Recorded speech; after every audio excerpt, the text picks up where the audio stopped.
success in this industry and growth and longevity and sustainability are not going to come overnight. Slow yourself down and say it's okay that it takes time to build these things up. It's okay that you don't get this right away. It's okay that you can't pay $300, get a perfect portfolio, and then book these luxury brides the next day. Like, that's not going to happen. That's not a sustainable way to build a business. Hey, welcome to the Beginner Photography Podcast. I'm your host, Raymond Hatfield, and each week I interview one of the world's most interesting photographers to learn what it really takes to capture beautiful images so that you can start to do the same. In today's Rewind episode, we are chatting with wedding and portrait photographer Bryan Caporicci about what to focus on if you're just getting started out learning photography. But first, the Beginner Photography Podcast is brought to you by CloudSpot. With CloudSpot, you can impress your clients with a beautiful gallery that is easy to share, view, and of course download on any device. You can control image size, add a watermark, and of course download limits as well. So grab your free forever account today over at deliverphotos.com and only upgrade when you are ready. Bryan Caporicci is not only an amazingly talented photographer, he is also an incredibly generous educator. Bryan came into the world of photography from the business side, so he had to learn photography in a very strategic, methodical way. It was not just a part of him as he was growing up. He had to make a serious effort to learn photography, and as you'll hear, he needed to do so quickly. So in today's episode with Bryan Caporicci, you're going to learn how exactly to master your technical skills early and become fluent in the operations of your camera, why practicing in real-world situations will build your knowledge faster than doing a million paid-style shoots, and what to focus on after you master the technicals of photography. There's one thing that I want you to remember, though. It's that listening to the podcast should not be a passive experience. Use this time to better yourself. Take the lessons that you learned today and apply them in your real-life photography practice. Use what I shared with you to make a difference and become the photographer that you want to become. I just don't want you to waste your time and just go back to doom scrolling your social feed and watching everybody else get better. You can do this for your own creative well-being, but you got to do it. You got to do it for yourself. So with that, let's go ahead and get on into today's interview with Bryan Caporicci. A few weeks ago, I saw one of your posts on Facebook pop up saying, hey, who's on Clubhouse? This new social media app, right? And you were doing a talk on wedding photography, and it was like this hangout for wedding photographers. So right away, I thought, I got to get in on this. I got to join this new social media platform, and I have to learn, of course, from the master Bryan Caporicci here. And this whole thing, while I was there, just like blew my mind. It was very immersive, and it was very entertaining. So for those who, I guess, don't know yet, who haven't heard of it, can you kind of fill them in on what is Clubhouse and why it's so different? Because you've totally become an evangelist for this new app, and I would love to hear your thoughts on this. For sure, yeah. It's a ton of fun. I mean, I think the timing of Clubhouse, and we can back up and I can talk about what specifically it is, but let's just acknowledge for a moment the timing of it was perfect. I mean, with where we are right now, or where we've come in 2020, where we are in 2021, we as humans are seeking connection. We're seeking the ability to collaborate and talk and network and be together. And we can't in our industry, we can't do it at WPPI workshops, conventions. It's just, that doesn't exist. So what do? We all go to Facebook and we chat on Facebook, but there's a certain something missing, when you just do this text-based communication. So Clubhouse is basically like being at a convention. It's a virtual convention, more or less, right? You have this main hallway, which is the main news feed, we're used to on Facebook, where you just can kind of sort of scroll through the hallway, and what you're scrolling through are a bunch of different rooms of all the people that you follow, and they're basically in a room having conversations. So imagine you're at WPPI, you're walking down the hallway, and you see a room, and you're like, oh, that's cool, Raymond's in that room, and it says that they're talking about marketing. So you kind of can you can step into the room, and you can just kind of hang out in the audience, and you can listen to these 10 people on stage who are talking about marketing. And if you want to add something to the conversation, you raise your hand, you go up on stage, you can add, and then you go back to the audience. Or if you have a question, you raise your hand, ask the question, go back into the audience. And that's basically what Clubhouse is. It's an audio only social media tool that just allows us to connect, to converse, to have conversations, to teach, to learn, to network. It's a ton of fun. And there's so many great conversations happening over there and so many great ways to connect with each other as photographers, with other wedding professionals, or just to like hang out and learn things that you want to learn. If you want to go learn about Bitcoin, or you want to go, like, last night Tesla was on there, you know what I mean? Like doing all these, it's just like you can really do anything, but it's just an opportunity to dive in and to connect in an audio only format. So it takes away that fear that so many people have of like Zoom fatigue or being on video and all that. You just kind of put your AirPods on and you can listen and connect while you're doing something else. That's exactly what I was doing. I put in the AirPods, I went, started walking on the treadmill, and I was like, this feels totally different than everything else that we've had before. And even like with live, even if you join some sort of live conversation on Facebook, there's this element that you're still watching somebody who is live, and that's it. And even like if you leave a comment or whatever, you're still kind of behind this veil of a computer. But with Clubhouse, like you can actually talk to these people. And I gotta say, the other day there was a chat room with Joe Greer, who is big into film photography on YouTube. And I thought to myself, I was like, whoa, like here's Joe Greer. Like imagine if I just walked into the store and there was Joe Greer, and here he is talking about film. It's a really new platform, obviously, but it's a lot of fun. And I had a great time connecting with you and Devin, who was there as well. So that was a great time. And I'm glad to get you back on the show today, obviously. But, there's going to be a lot of long-time listeners who are going to remember that you were back on the show in, it was episode 60. So this is like 2017. So it's been a long time. Wow. It's been a while. It's been a while, but for those who maybe haven't been listening that long, I'm sure that a few people have maybe just got a camera over the holidays for Christmas. Can you reintroduce yourself to them as far as who you are and how photography plays a role in your life?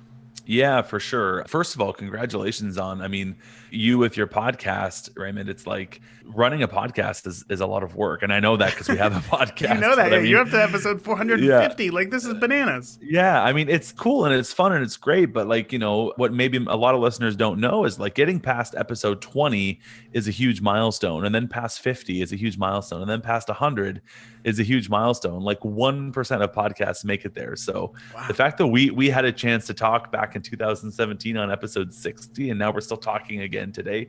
I don't know what episode number this is going to be, but my quick math says, it's at least 200. So congratulations to you on that. For sure. Anyways, So about me. So I've been a professional wedding and portrait photographer for 15 years. I'm here in Niagara, Ontario, Canada. And I've been full-time making a living supporting my family as a sole income provider for 15 years. My wife and I, we have 3 kids. She's a stay-at-home mom, and the living that we have and the life we have is because of the money I made with my camera. And I've always had a passion for the business side of photography, which I think makes me a bit of a weirdo in our space because I'm not like the starving artist type. I actually do like the business side, the marketing, the selling, the pricing, so on and so forth. And so I've been teaching business to photographers for about 10 years. I've written a handful of books. The one book that I wrote called Pricing for Profit is actually used in colleges and universities as a textbook to teach up-and-coming photographers how to price themselves.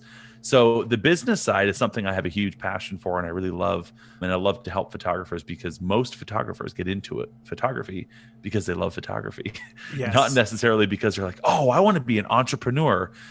Maybe I'll make money with my camera. It's like, no, they think of it the other way. They just stumble into it.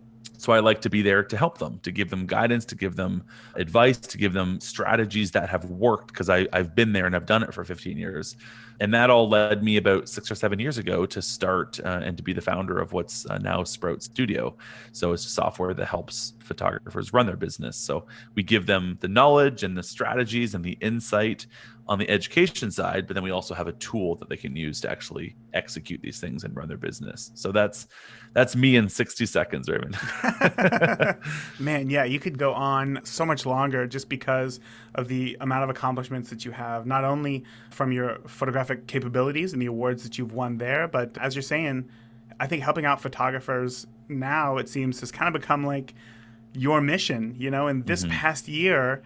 I've seen you take a huge step forward in the amount of content that you come out with and the types of content that you come out with, specifically geared towards helping those other photographers. And I know that there's a lot of other I don't know, systems out there for the business side of things, but yours is obviously focused on photographers, and all the content that you come out with is as well.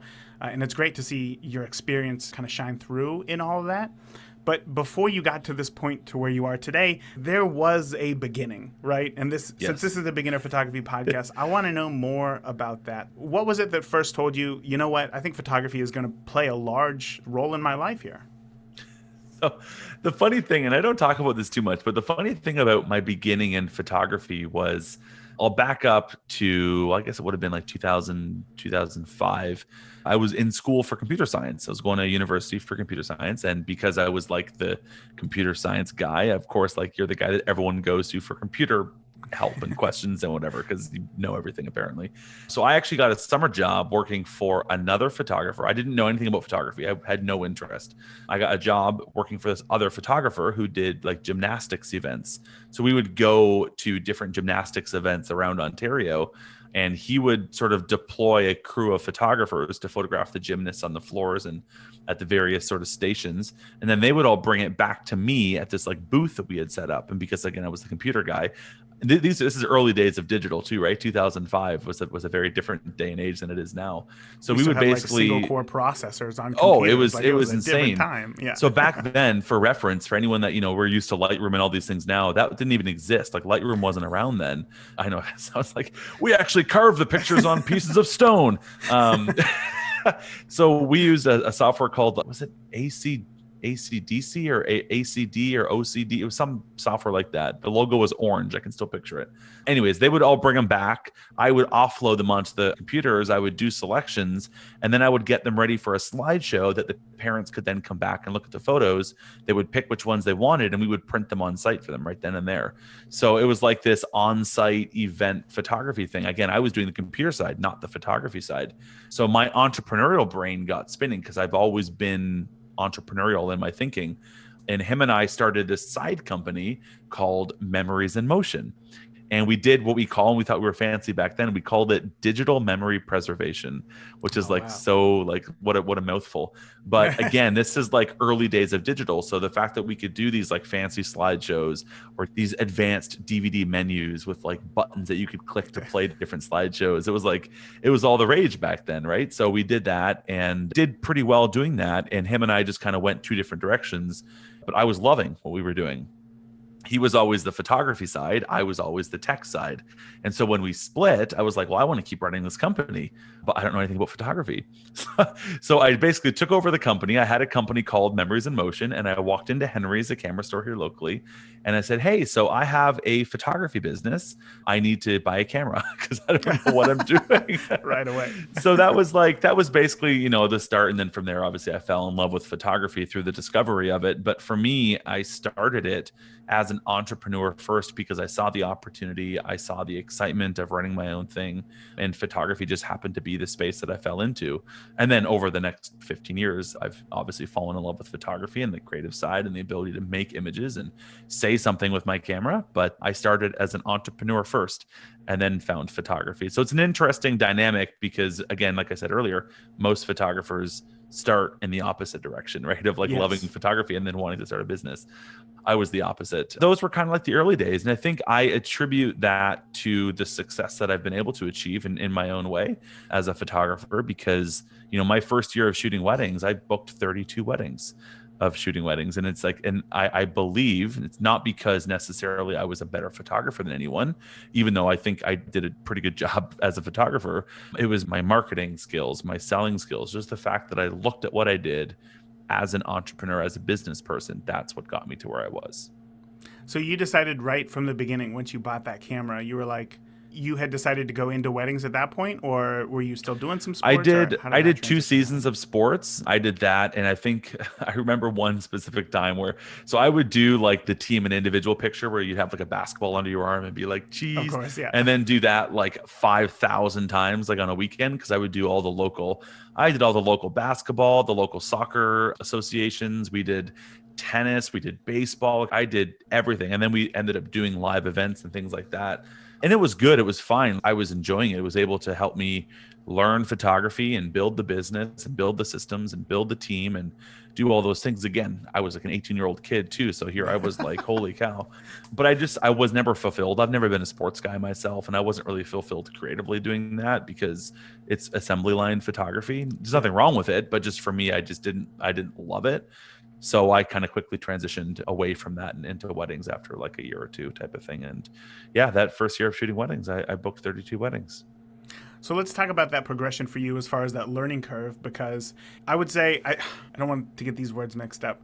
As you said, when it comes to like assembly line type photos, once you kind of figure out your settings, it's just rinse and repeat all day long. Yep. Whereas a wedding, entirely different. You're constantly changing settings. So was there a big learning curve for you there? Or by the time you had got into weddings, were you already pretty proficient with the camera to where you were able to get in there? Yeah, I think it was like the way that I see things and analyze things and break things down and understand them. I mean, that's what's gotten me to where I am now with Sprout. But I even think back then there were signs of that where there was this like mass production element to like just the sports photography, but I always looked at it differently. I always really looked at it as challenges. How can I do things differently? I didn't want to do the same kind of work that like, your Jostens was doing or like those kinds of things. So I did always look at it a little bit more creatively than probably others may have at the time. And in doing so, I did have to learn and figure out lighting and understand settings. And then also because we were doing live events, photographing a basketball tournament or a baseball tournament and all that, there was this training of being able to catch the right moment and understand settings and learn shutter speeds and how they interact with different things and aperture and what you want to get in focus. And so there was an element. And back then too, I don't know if like thinking back, what camera would have I had back in the day? The Canon something, I don't know, the Canon 30D or maybe even the Canon 20D. It's like you couldn't shoot over ISO 800 without like having golf balls everywhere in your picture, right? So like, you had to really understand the technical side. And because I was very technical in my thinking, I did learn that stuff quickly. Now, I second shot weddings those first 2 years as I was doing the sports photography. So I learned a lot through that. I was basically working 3 full-time jobs, right? Like running the photography business itself. I was still a student at the time still. And then also every weekend I was second shooting with a local photographer. So I was shooting 20 weddings every summer, learning as a second shooter, as an assistant, just figuring out how things go. So by the time I did actually break out and do my own weddings, I had probably 50 weddings under my belt that I had second shot for. So I learned through that.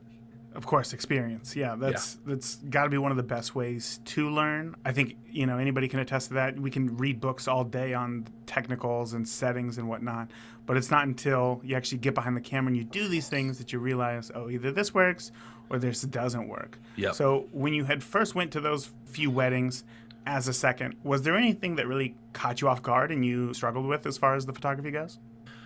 I would say the biggest challenge about weddings, and anyone that's photographed weddings can empathize with this, it's just like the fast pace of a wedding.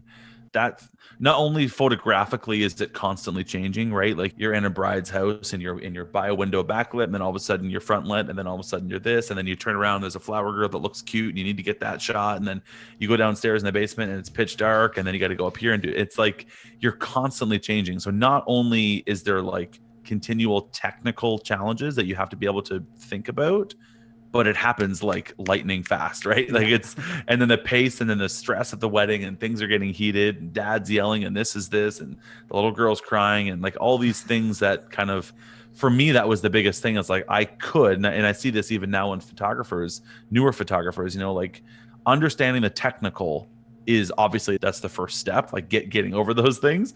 But then from there, it's like, but now figure out that technical in a pressure cooker, right? Like figure those things out under that stress of it. So for me, that was the biggest, because admittedly, I kind of went in feeling really confident in myself as a technical photographer, thinking like, oh, I got this. This is no problem. Like I know the stuff off the back of my hand because I was technical.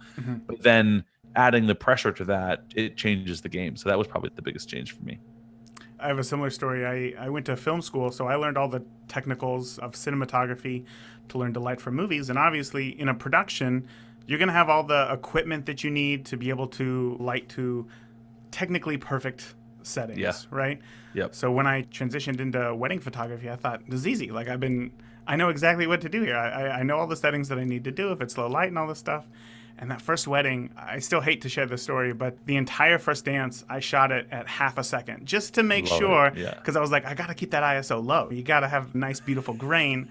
Yeah, they didn't use any of those photos. In fact, that couple used a photo of the first dance that another guest took on their cell Oh phone no. of Yeah. their Yeah. first dance as their profile picture. And I knew at that moment, it was right then at that moment that I realized, oh man, settings are nowhere near as important as so many other factors, Yeah. like moment, So in a Yeah. time where new photographers are coming in right now, especially right after the holidays, lots of people get cameras for the holidays and whatnot. There's a lot of things that we can be focusing on, and it can be very overwhelming because quickly you realize, oh, this is really more than just pressing a button. So, Yeah. for those photographers who are worried, what are some of the things that they should be focusing on right now at this stage to kind of avoid potential overwhelm? I would say like take it a step at a time. I think that's probably the biggest mistake that I see photographers make, especially in those early days. Actually, interestingly enough, anecdotally, I was in a clubhouse room last night, just kind of hanging out with 60 or 70 other photographers. And there was a conversation that there was a newer photographer. She was, I looked at her Instagram. Her work was beautiful on her Instagram. She was still a student, and she was kind of going on about how she had just finished paying for like a styled shoot to participate in this styled shoot. And like I was like, I raised my hand and just started asking questions and discussing with her because genuinely I don't quite understand it. I get that like it's a thing, but like my biggest challenge was like, so what are you trying to show off in doing something like this? Because you're in this perfectly styled, expensive setup with zero pressure or timelines or limitations or anything. Like it doesn't really show off what you can do as a photographer. It just shows that you know how to press the button and what settings to use and that you know how to edit a picture. And that kind of comes back to what we're talking about here. In my opinion, it's really easy to kind of let our ego, and again, I was there, so I'm speaking from experience, I'm not criticizing, to let our egos get ahead of us in the sense of like, oh yeah, I know this stuff, like I'm gonna just start. It's like you need to walk before you run. You need to crawl before you walk. You know what I'm saying? Like you need to kind of take Absolutely. it bit by bit.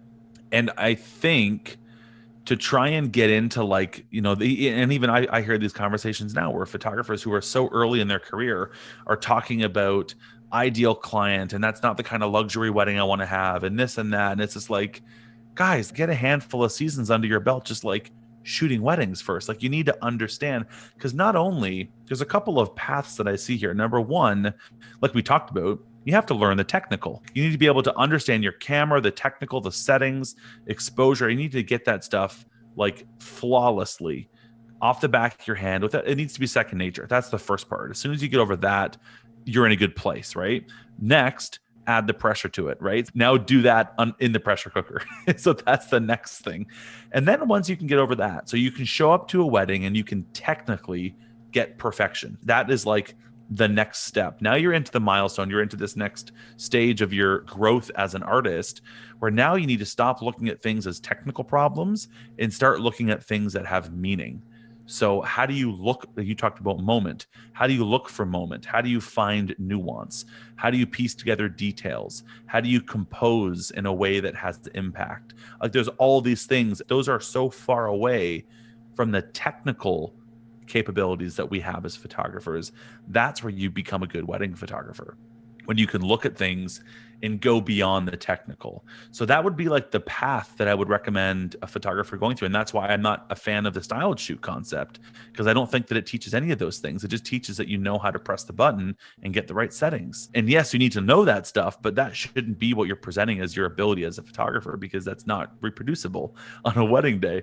So that would be kind of the path that I would recommend, is like, number one, make sure that you get technically confident. Number two, make sure that you can perform in that technically confident way under the pressure of a wedding day. And then number three, forget about all that stuff. As soon as it becomes second nature and it becomes habitual, then you need to just trust your mind and your body and like your muscle memory to do those things. And then now you need to be focusing on the things that actually make an impact in the work that we do, which is nuance and moment and storytelling and cohesion and consistency and all those kinds of things. And then once you figure that out, once you get beyond that, then it's all about, okay, great. So now you can tell a story, you can capture a moment, you can see these things, you can predict when when the laugh is going to be the best. You can predict when this moment's going to happen. You can react, you can see. Then now you need to take the camera and everything away from it and make sure that you can integrate yourself on a wedding day in a way that is relatable, that you can connect with people, that you can create an environment that elicits real emotion. You can make people feel at ease. You can make interactions to orchestrate moments sometimes, or you can make interactions where you actually are invisible in the moment, so moments can happen without your interest. So that's like the next step of growth. And I'm not sure what would come next, but like those are like the few main steps that I would say. It's a journey, right? Like it's a journey, it's a stepping ladder that you need to walk up, and so many photographers try and jump to that last rung, and it's like you got to do the work. You got to put the time in, you got to do the work. I want to say to the whole stylized shoot type deal right there, I'm torn on this because in the same sense, like this is not something that I would do. I would never find myself, especially paying for a stylized shoot. I could see myself helping out other vendors doing some sort of stylized shoot, obviously with them, but we're talking about the sense of like, it's a new photographer and they're looking to gain quote unquote experience, build a portfolio by doing this. And two things that I hear most from new photographers is that A, they don't have enough time to practice photography, and B, they don't have anybody to practice with. So when it comes to these stylized shoots, like I see where that comes from. I see the desire to go to these things, but you're right. They're missing like such this big step of, it's not just the technicals, it's being able to replicate this under pressure in a real world environment. So for those who are worried about time, for those who are worried about not having the people to photograph, if doing stylized shoots isn't the way to go, is there anything else that you could recommend maybe to build practice and possibly grow their portfolio as well? Yeah, for sure. I think this all sits in this foundation of slowing down. And again, like, believe me, I've been there, so I understand. So I'm not criticizing, but I'm more trying to encourage through experience this idea that like we all want to pick up the camera, we figure out this technical thing, and then we want to start running. But it's like success in this industry and growth and longevity and sustainability are not going to come overnight. Every overnight success is an overnight success 10 years in the making. It's never an overnight success. And so the pull to want those quick results is so like we can feel it. It's there, but try to pause that feeling and slow yourself down and say it's okay that it takes time to build these things up. It's okay that you don't get this right away. It's okay that you can't pay $300, get a perfect portfolio, and then book these luxury brides the next day. Like that's not going to happen. That's not a sustainable way to build a business. So my advice would be to get in and almost follow the similar path to what I just talked about with myself, where get in and figure out the technical. Like you don't necessarily need to have a bride in front of your camera or a groom in front of your camera to figure out the technical. I mean, go out there and just shoot whatever you can around you. Do self-portraits, go out and photograph nature, like do whatever you can just to like, the camera needs to be an extension of your eyes, of your mind, of your vision.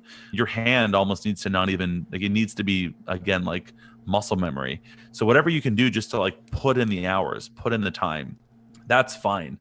Beyond that, now if you want to start understanding the nuances of applying those skills and applying that muscle memory to people, find people to photograph them. Like that would be, I don't think we need to have this like luxury boho bride with this beautiful barn wedding and blah, blah, blah in order for us to practice that, because that's not when you want to practice. You want to make mistakes when you're photographing your kids, or when you're photographing like the neighbor's kids, or when you're out, whatever you're doing to practice photographing people. That's when you want to make mistakes, not when you're paying $500 to be at this perfectly styled shoot. So do that. And then even once you've gotten that, now you need to start second shooting. I am such an advocate for like the concept of interning. I think it's so important and it's so underutilized in our industry. It's almost utilized in a way that like, hey, I want a second shoot for you so I can build a portfolio. No, the whole point of second shooting is not to build a portfolio. If you can, great. If you can build a relationship with a photographer and do that, wonderful. But the point of it is to learn the ropes, to understand what it's like, to put in your hours, Who is it that writes about the 10,000 hour rule? In order to get good at something, you got to put in 10,000 hours. That's what we got to do as photographers. If you want to photograph weddings, get out there and photograph weddings, but do it and learn and be humble about it and be hungry for it and be willing to make mistakes and be willing to carry someone else's bags, because you know that they did that 10 years ago. I did that 10 years ago, 15 years ago. Like, so you have to put in the time. And I think that's the best way to do it. Are you going to be able to shoot luxury weddings next year if you go that path? Absolutely not. But you're going to learn. You're going to get in there and you're going to practice. You're going to know what it's like. You're going to be able to talk with another photographer. You're going to see what you like. You're going to see what you don't like. You're going to have experience practicing with your camera. You're going to have experience engaging with a couple, engaging with family members, understanding the nuances of a wedding day, and you'll be able to go from there. It's a slower path, but it's a path that gives you success in the long term. I know photographer Sam Hurd uses just like posing. It's like sketching dolls, you know, those wooden dolls that you use to practice sketching with, to practice posing and technicals at home, which I think is it's a great tip. Of course. I wanted to ask, because oftentimes photographers, they listen to us as we're just talking. Sometimes we talk about gear and we talk about all these nice new things, and oftentimes new photographers just don't have the gear or the resources that most professional photographers do. Can you tell me, maybe early on in your career, maybe a time where you really just had to make do with what you had to get a job done, even though it wasn't maybe the best possible way to do it, but you still made it work? 100%. So I will say perfectly confidently that whatever gear you have right now, to the listener, whatever gear you have is all that you need right now.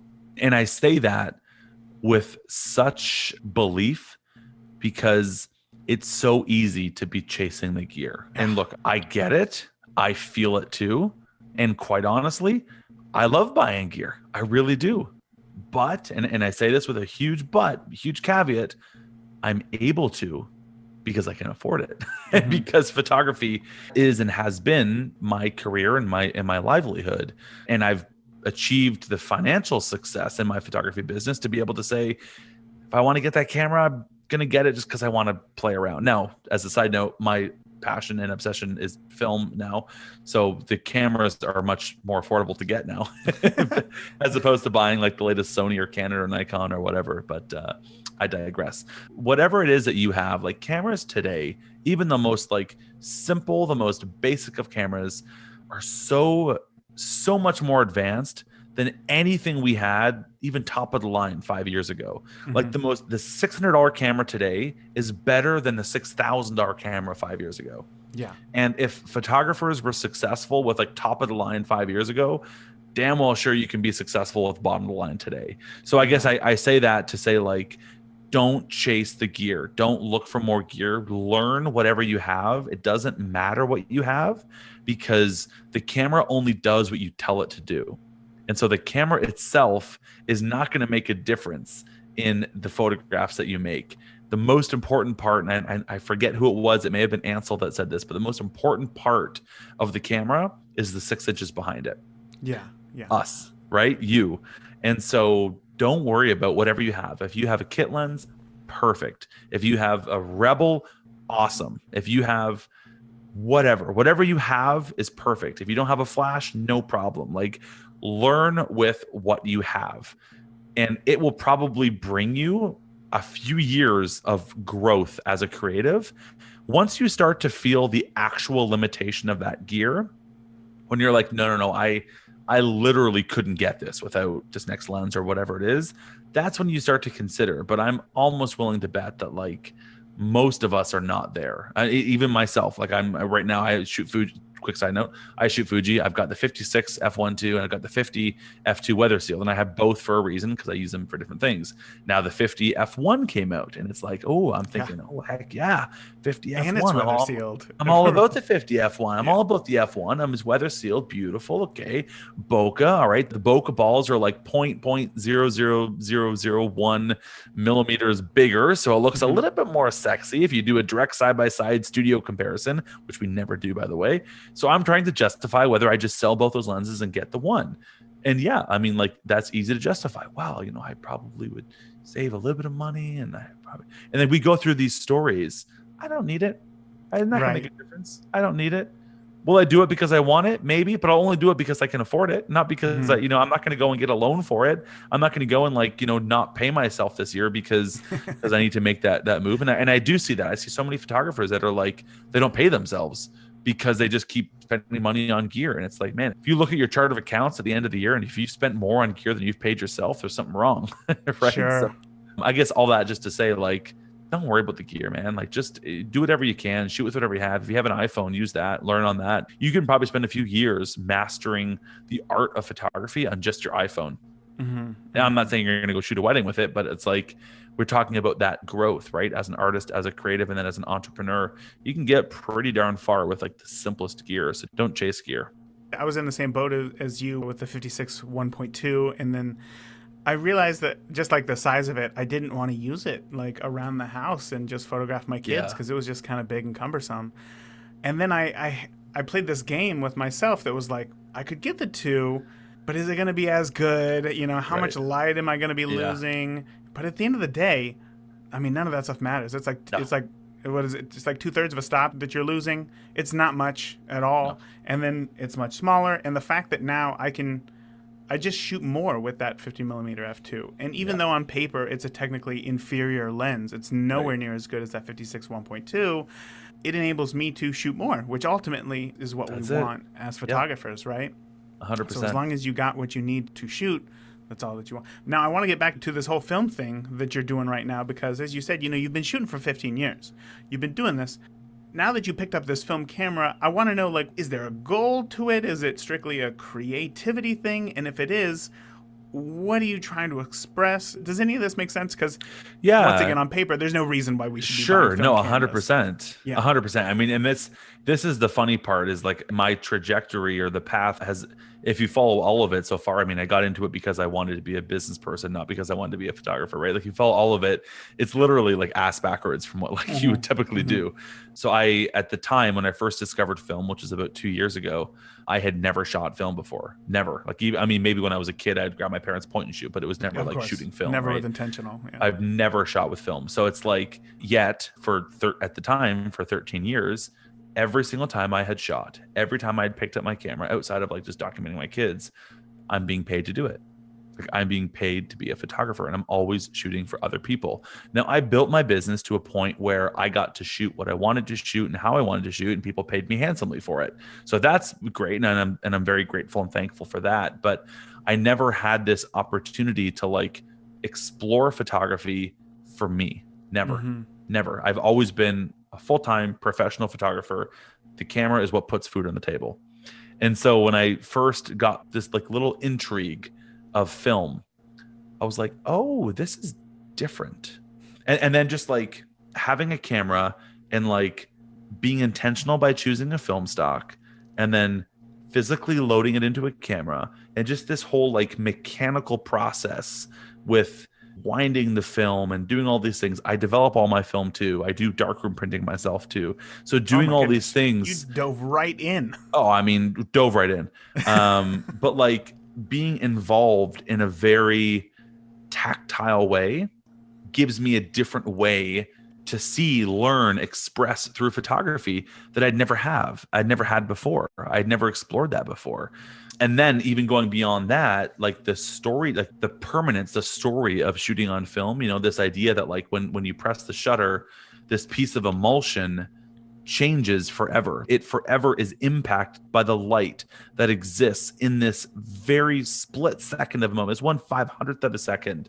This piece of film changes physically changes, never to be undone. And then you can make something real out of that, all the way up to like printing in a darkroom and you see this thing appear in front of you and you're like, I made this like free of technology, free of computers and bits and bytes and zeros and ones. Like I made this with light, with a piece of light, and this will never, ever be undone.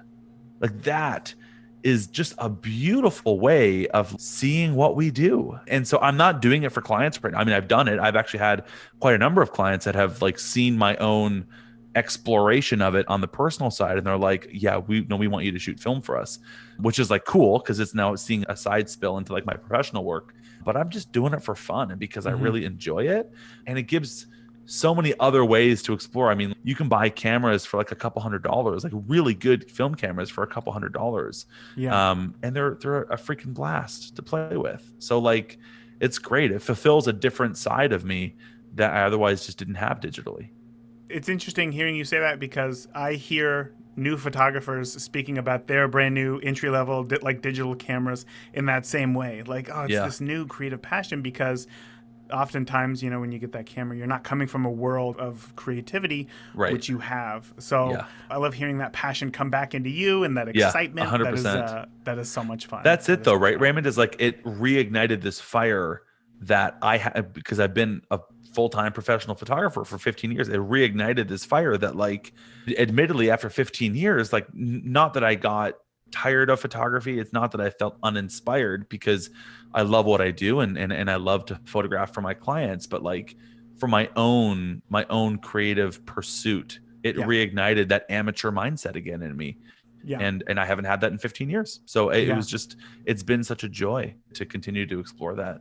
Very cool. Well, Bryan, side note, when I was doing research for this episode, I realized that you're the only Bryan who's ever been on the Beginner Photography podcast. Yes. So on top of this huge list of accolades that you have for yourself, now you can add that to it as well. But before I let you go, can you let those listening right now know where they can find you? Because as you said, photographer, you also host a podcast, 450 episodes. Congratulations on that, as well as running Sprout Studio. So can you just let people know where they can learn more about you and everything that you do? Yeah, for sure. Thank you, Raymond. A couple places, I guess. If you want to learn more about Sprout, then you can go to getsproutstudio.com or just Google Sprout Studio. You'll find us. If you want to dive more into the business education that we have, if you go to that same website, we have a community button at the top of the page. You can dive into podcasts. We have courses. We have pricing calculators. We have hundreds of articles on anything you can think of to do with the business of photography. So you can hop in there. If you like podcasts, which you do, you're listening to a podcast right now, then you can just find us. It's called The Business of Photography. You can find us pretty much wherever you listen to podcasts. That's, I guess, mostly if you want to connect on Clubhouse. If you're on Clubhouse, that's like the coolest and latest obsession. So come find me over there. All right. Huge thank you to Bryan for coming on the podcast. I want to share one action item with you. One thing from today's episode that will get you shooting and become a better photographer. So Bryan talked a lot about the importance of story, right? We all love story. Telling a story with an image, I think, is one of the major reasons why we get into photography. Maybe we saw an image that had a powerful story. Or maybe we see stories that we just want to capture. So today's action item is to create a photographic story. Don't worry, this isn't going to take this isn't some 6 months project. This could take 15, 20 minutes. I want you to tell the story of your dog playing with their toy. Tell the story of your morning routine. Tell the story of you mowing your lawn. Don't overthink this. Quickly brainstorm 10 photos or so that would tell that story, and then go out and shoot it. Generally, afterwards, you're going to have 1 to 2 photos that you really love. And that is what I want you to share in the free and amazing Beginner Photography podcast community so that we can talk about it. You can join right now for free by heading over to beginnerphotopod.com/group. And I hope to see your story there. So that is it for today. Until next week, remember, the more that you shoot today, the better of a photographer you will be tomorrow. Talk soon. Thank you for tuning into this week's episode of the Beginner Photography Podcast. If you enjoyed today's episode, please share it with a friend. Start a conversation. Grow together. That is it for this week. Remember, the more that you shoot today, the better of a photographer you will be tomorrow. Talk soon. Thank you for listening to the Beginner Photography Podcast. Keep shooting, and we'll see you next week.